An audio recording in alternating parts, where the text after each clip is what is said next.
Hello everyone, my name is Tibor Philip and I am the president of our Toastmaster Club, and today I would like to share with you some good practices how to overcome stage fright. But before that, let's play a little game. I need a volunteer who would like to come here, and I will ask a really simple question, and your task is basically just to share your thoughts about that with the others. Who would like volunteer? Notify click somebody. Thank you for showing that you are brave enough. Not stay. What did you feel at that?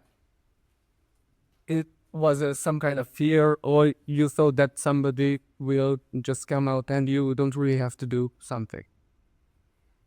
Because I think in these situations, there are a lot of people who are afraid a little and they don't really want to step out of their comfort zone to do something like this.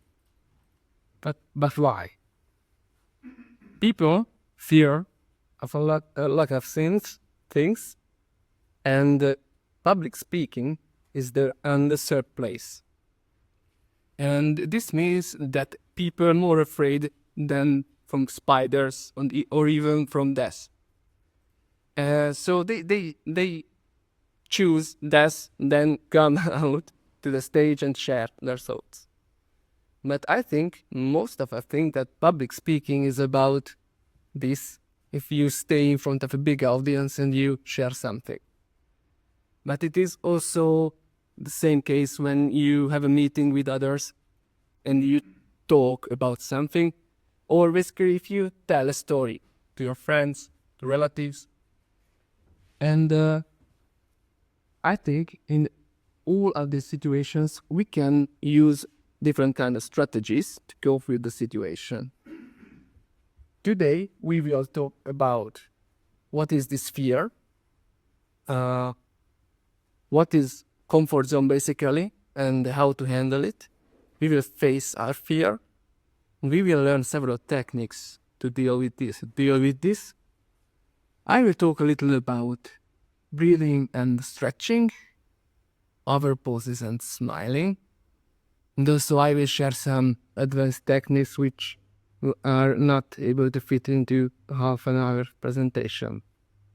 And of course, I will talk a little about Toastmasters and how a Toastmaster Club can help you to cope with this. So the enemy is glossophobia. Glosso means word, phobia means fear, and this is the stage fright, basically. We will talk about that. What are we feel in case of this? Why we feel it, and also to how to handle it. So the symptoms of glossophobia is basically an elevated heart rate, butterflies in the stomach, uncontrollable shakes, also dizziness, and short of breath. And I think most of you, when you were in a situation and you were afraid of public speaking, feel something like that. And there are reasons why we feel this kind of things. Psychologically, we will step into a new situation, and everybody afraid of new situations because you are not familiar with that and you don't really like to take risks. And because if you take risks, you can fail, and nobody want to fail. Also, when you fail, you appear foolish, and nobody really like when you are on the stage and people start to think that you are incompetent or not good enough for the stage or something like that. You are a loser, this kind of things. And biologically, the things which are happening in our body, there are two hormones. The one is cortisol, which is basically the stress hormone, are built in our system, which are with us from ages, and this helped us to survive because it shows that some problem will come, but when you are under stress, it will start to your body start to produce cortisol, and after minutes you will feel all the symptoms which I mentioned before. Also, there is adrenaline, which is responsible for the flight or fight response. This means that when you see, let's say, a tiger in the prehistoric age, and you just freeze and decide that I should run or I should fight with it, but you definitely want to find a solution to survive. And adrenaline will help you, and it is really fast. It comes in seconds. And in most of the cases, in case of extreme sports, we learn how to enjoy this kind of feeling. We can learn it in this case too. The comfort zone is, I think, something when you out of your comfort zone, that is the place where the magic happens. Because if we are here, it is like when we stay at home, watch Netflix, we don't really order any new things, just the same pizza we know that we like, and yeah, we can survive it, we can enjoy it, but there are a lot of things outside of this comfort zone. But first, you have to step to the fear zone, and when all your feelings show that it is not a good idea. Let's find some excuses, or you are lack of self-confidence and you don't really step this step. And after that, there is the learning zone when you start to gather new knowledge. So it's absolutely worth it to make these steps. And the end of this thing is the growth zones, when you can set new goals, conquer objectives, live your dreams. But if you stay in the comfort zone, you can live an average life, safe and peace. But if you want to achieve something more, you have to make your move. So you should face your fears regularly and eat the elephant. What do you think? Can a human being eat an elephant? Yes, of course. And how? With a knife. With a knife? Okay. Or with your pee. Yeah. I think But the whole elephant? we should take some part on that. But yeah, I know, step by step. Step by step, piece by piece. Or, if you want to use really fancy words for that, you should use systematic desensitization, or stretch ladder. It means that you will make really small steps. In this case, the example is about a spider. So if you're afraid from spiders, first of all, if you see a picture of a spider, it can be not good for you. The next step, after a time that you grab that paper and check it, that yeah, it is safe, it is a spider, but then you check a plastic spider, let's say, that you know that it is not harmful, and you get familiar with that. After that, you can check a small and dead spider in somebody's hand, and then you can check it also in your hand. The next step could be when there is a living spider on the table, but it is covered, so it will not come out. And then maybe somebody could show it in their hand, and you check that, okay, this is safe, and at the last moment you can touch the spider. So you made really small steps to handle fear, and you can learn it, and you can feel that you are in safe. You can use this in case of afraid, if you are afraid of height and this kind of things. I continuously try to handle that fear in my case. So let's move on to some techniques. Based on the previous slide, we should use any opportunity to speak up, because if we practice and we have the chance to speak up and step out a little, we can learn that it is not another too bad situation. For example, you can share your stories with your family and friends. I think most of us are comfortable with that, because that is a safe environment most of the cases. Also, there is the so-called elevator pitch, which is basically about a 1 minute speech to sell an idea. And they call this elevator pitch because when you meet somebody at the elevator, you have 1 minute to reach your goal and you can talk about something. You can find, I think, 1 minute possible speaking opportunities in the office or everywhere. You can practice and on your own with a full body mirror. You can check yourself that how it looks like that you are presenting, and how you use your hands, your gestures, how you look like, and it will help that, yeah, this is the thing that the people will see. This is how I look like. I know, so it could work. Also, you can practice your speech. If you have to do a presentation and have to share something, you can practice it with the family or the friends, or also on objects. If you have wine bottles at home, a lot of there will be audience or pets, something like that. But you should practice your speech, right? Because then on the stage you will be familiar with your topic and your message.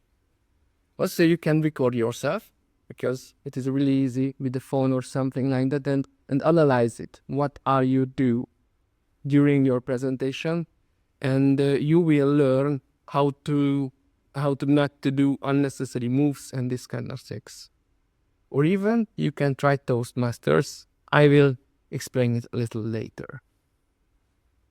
I collected another techniques which are more focusing on before your speech directly. Arrive in time and get familiar with the location.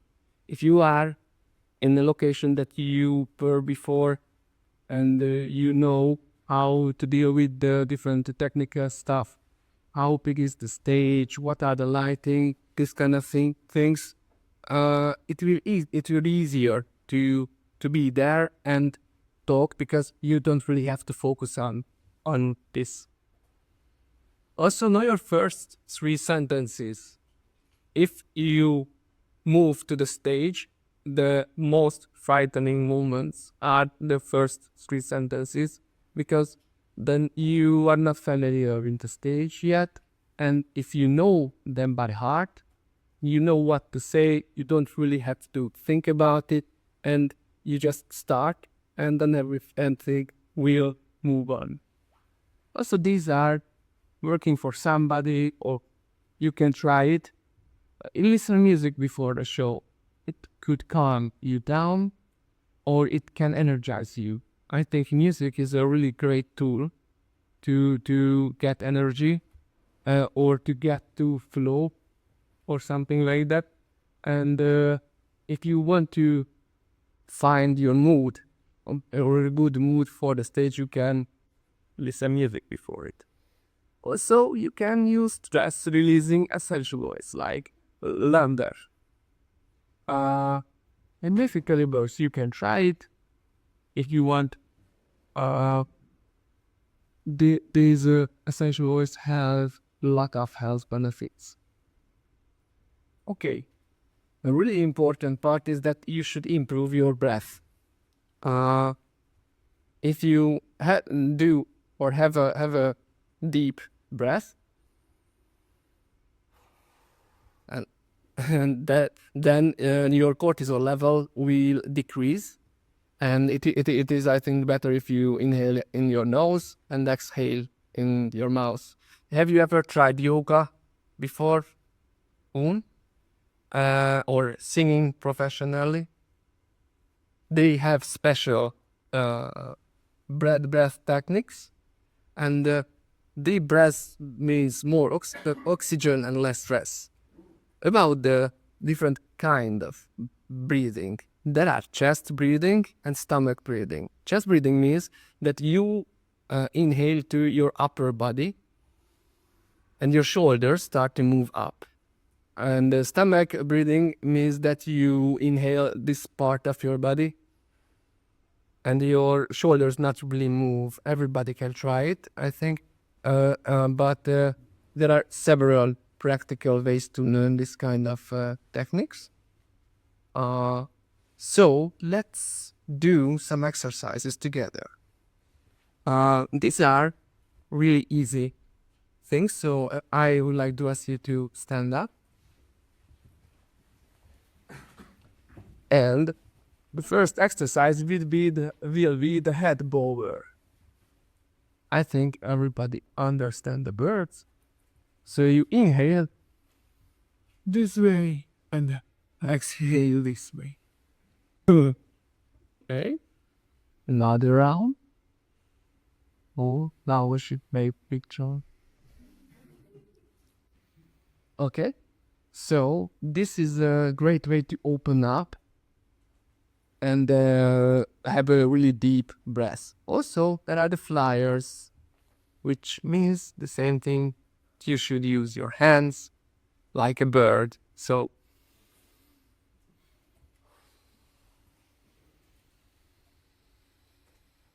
how does it feel like? It is relaxing, kind of relaxing, I think. You can do it, of course, in the toilet or something, not a lot next to the stage. And also, I think you can sit down now. There is a technique called the smell of the books. This diaphragmatic breathing, and it is basically about that you lie down on your back and you put some books between your ribs and your belly button, and you inhale in that way that you try to bring them up and down. And it is really easy to learn to inhale to that part of your body, and it is really useful if you use this technique before your speech. Okay. How to control our cortisol levels? What do you think? What are isometric forces from physics? Isometric forces are when something are next to each other. So let's say if I push my hands together, I use isometric forces, and all the stretching, if you stretch your body, your muscles, will decrease your cortisol level. So another exercise is really easy. For your hands, if you straighten your hands and you try to reach really far, you can feel that your muscles are just start to you know what you feel. Then you can use your fists that in this way and open up really hard. Okay, your arms and hands are not the biggest parts of your body. There are your neck and arms, because these are bigger muscles. So what have I done? Or this way, but if you push your face with your hands, it can help also. Just don't ruin your makeup if you have. So you have your chest and shoulders. These are bigger ones, bigger muscles. So if this is a power pose I will talk about later, but if you stretch it this way, your whole shoulders and chest will stretch a little, and it will absolutely decrease your cortisol level. Also, everybody has a six-pack, Sometimes there are another layers, but everybody has one. So you can stretch that, and it is not really visible. So let's say if you are in a conference and you are sitting in the audience and you will be the next presenter, and you really want to do some kind of stretching exercises, this is a good choice. Also, you can do exercises with your legs. The tiptoes are when you move your leg to the tip and the toe. So yeah. Also, there are the tides when you are sitting and you try to move closer or far. This works, and if you just straighten your legs, also this could help. So with these stretching exercises, you can really decrease your cortisol level, and if you combine it with a good breathing exercise, you will definitely not feel the symptoms, or in a really milder way. A little about power poses. What do you think when a small kid win a competition? Why they do this? Or in the Olympic Games? This is something which also blind people do. So this is not a learned behavior, and this helps us to feel ourselves powerful. Also, so let's start with open positions. These are the high power poses, and I recommend you to use this kind of poses during your presentation or before your presentation. So a power pose is when you step aside a little and stand still. You show that you are really powerful and dominant. If you do this, it is like Putin style. It is too much, so you should find the right amount. Also, if you raise your hands this way, you can do it in the toilet or something somewhere, and you hold it for 2 minutes. Your testosterone level will rise, and it will help you to feel yourself more powerful. Also, you can do it when you are sitting. So if you are sitting and you lean back, do this or this like a boss. They are also power poses. But if you use the low power poses, they will only show that you are weaker, not a dominant person. If you are standing this way, then everybody will know that you are not feeling yourself good on this situation. You are closed, arms closed, not a good choice. Also, if in case of a job interview or something like that, people tend to sit down like this while waiting. This then something will happen. I don't know what to do, and this will not happen. In this kind of cases, if you use open positions, you will look more confident and you will feel yourself more confident. So I recommend this kind of power poses. Also, a little thing about smile. If you are smiling, more people will smile. And if you force your smile, your body think that something good is happening, so you will get that kind of hormones like dopamine, which are good happiness hormones, and you will feel better. And it is always better to talk with the audience with a smile, because it shows that you are a positive person and you are reachable. Okay, let's talk a little about some advanced techniques. There are techniques to have a full body relaxation. It means that you imagine through your whole body and you relax all your muscles from your leg to the top of your head while you are standing. There are autogenetic training or different kind of meditation techniques, relaxation techniques, which are really good if you master it. It takes time and you should practice a lot. But after that, you can reach that relaxation state really easy if you are in practice.